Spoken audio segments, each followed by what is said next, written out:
Welcome to அரசியல் வெளிச்சம் channel. நான் உங்கள் மணி. நம்ம சேனலுக்கு யாராச்சும் புதுசா வரவங்களா இருந்தீங்கன்னாக்கா மறக்காம அந்த சப்ஸ்கிரைப் பட்டனை பிரஸ் பண்ணிக்கோங்க. அப்படியே பக்கத்துல இருக்க பெல் ஐக்கனை கிளிக் பண்ணிக்கோங்க. அப்பதான் நாங்க போற வீடியோ உங்களுக்கு நோட்டிபிகேஷன்ல வரும். வாங்க இன்றைய பதிவுக்குள் போகலாம். இந்தியாவோட தலைநகரம் புதுடெல்லி. நம்ம எல்லாருக்குமே தெரியும். ரீசெண்டா டெல்லியில மிகப்பெரிய குண்டுவெடிப்பு நடைபெற்றது. அந்த குண்டுவெடிப்பு ஒரு கார்ல இருந்து தான் நடைபெற்றிருக்கு. அதை நம்ம எல்லாருமே பார்த்தோம். அந்த காரோட மாடல் என்னன்னு பாத்தீங்கன்னாக்கா i20. ஓகேங்களா. இந்த குண்டு வெடிப்பை நடத்தியதுல மிகப்பெரிய மூல காரணமா இருந்தது யாருன்னு பார்த்தீங்கன்னாக்கா காஷ்மீரை சேர்ந்த புல்வாமா பகுதியில் இருக்க ஒரு உமர் முகமதுன்ற ஒரு டாக்டர். அவரோட வயது 36. இவர் என்ன பண்றாருனாக்கா ஹரியானாவில் இருக்க ஒரு மருத்துவக் கல்லூரியில பணிபுரிஞ்சிட்டு இருந்திருக்காரு. இவர் என்ன பண்றாருன்னா அந்த செங்கோட்டை பார்க்கிங் யார்ட்ல காரை ஒரு 3-3:30 போல பார்க் பண்றாரு.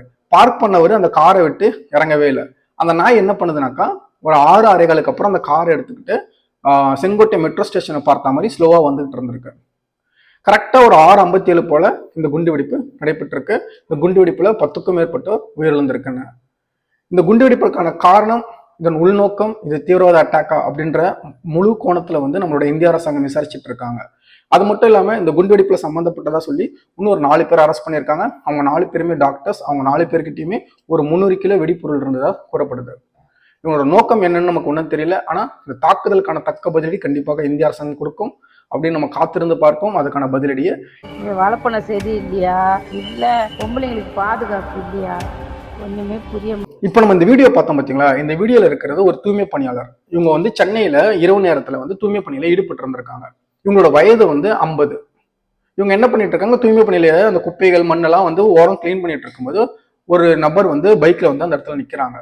நின்றுட்டு டக்குன்னு இறங்குன அந்த காம கொடூரர் என்ன பண்றானாக்கா 50 வயதானவங்களை பார்த்துட்டு ஒரு தவறான செய்கையை செய்யறான். இதை பார்த்துன்னு உங்களுக்கு ஒரு மாதிரி உள்ள ஒரு பதட்டம் ஏற்படுது. பதட்டம் ஏற்பட்டுன்னு என்ன பண்றது ஏது பண்றதுன்னு தெரியல. உடனே அவங்க கையில இருந்த குச்செல்லாம் அவனை தாக்குறாங்க. அந்த நபருக்கு, அந்த காம கொடூரனுக்கு வயது 25 இருக்கும் அப்படின்னு அவங்க சொல்றாங்க. நைட்டு நடந்த விஷயம் 50 வயசு ஆகுது. பெருகின்னு வரும்போது 25 வயசு பையன் ரொம்ப தகாத முறையில் அசிங்கமா நடந்துக்கிட்டான். எங்க தான் இருக்குது இந்த நாடுன்னு தெரியலங்க.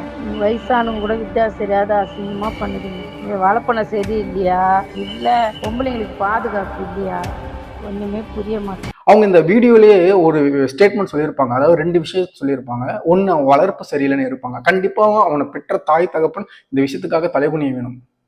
ஒரு வயது, அதாவது அவனோட அம்மா வயது அந்த அவங்களுக்கு, அவங்கள பார்த்து இந்த மாதிரி செய்கை செய்த அந்த நபர் பெற்றோர்கள் கண்டிப்பாக இந்த இடத்துல தலைகுனிய வேண்டும். இப்படி ஒரு பையனை பெற்று இப்படி வளர்த்துருக்காங்கன்ட்டு. ரெண்டாவது, அவங்க கேட்ட ஒரு ஸ்டேட்மெண்ட் நம்ம கவனிக்க வேண்டிய ஒரு ஸ்டேட்மெண்ட் என்னன்னாக்கா, பெண்களுக்கு இந்த தமிழ்நாட்டில் பாதுகாப்பு இல்லையா அப்படின்ற மாதிரி கேட்டிருக்காங்க. இதேதான் மதிப்புக்குரிய எதிர்கட்சி தலைவர் அண்ணன் எடப்பாடியார் சொல்லிட்டு இருக்காரு. எங்கள் தமிழ்நாட்டு பெண்களுக்கு இங்கு பாதுகாப்பு இல்லை. உங்க பேருக்கு பின்னாடி மட்டும் தமிழ்நாட்டு தலைகுனியை மட்டும் சொல்லி வச்சுக்கிறீங்களே, எங்க தமிழ்நாட்டு பெண்களுக்கு பாதுகாப்பு இல்லாம இருக்கிறத நினைச்சு நீங்க வெக்கி தலைகுனிய வேண்டாமா அப்படின்னு அவர் இங்க கேள்வி எழுப்பியிருக்கார். இப்ப நம்ம சென்னையில பாத்தீங்கன்னா அடுத்தடுத்து இந்த மாதிரி சம்பவம் நடைபெறுது. ஸோ இதுக்கு இந்த தமிழக அரசாங்கம் மற்றும் நம்மளுடைய முதலமைச்சர் இதற்கான தக்க நடவடிக்கைகளை எடுக்க வேண்டும். பெண்களுக்கு பாதுகாப்பை வலுப்படுத்த வேண்டும். நீங்க சொல்லலாம் அந்த பையன் தானே தப்பு பண்ணா செஞ்சான்ட்டு. தப்பு நடந்திருக்குன்னா அதுக்கான காரணம் என்னன்றதை பார்க்கறத விட்டுட்டு இனி வரும் காலங்களில் தவறை எப்படி தவிர்ப்போம் அப்படின்றத பார்ப்போம்.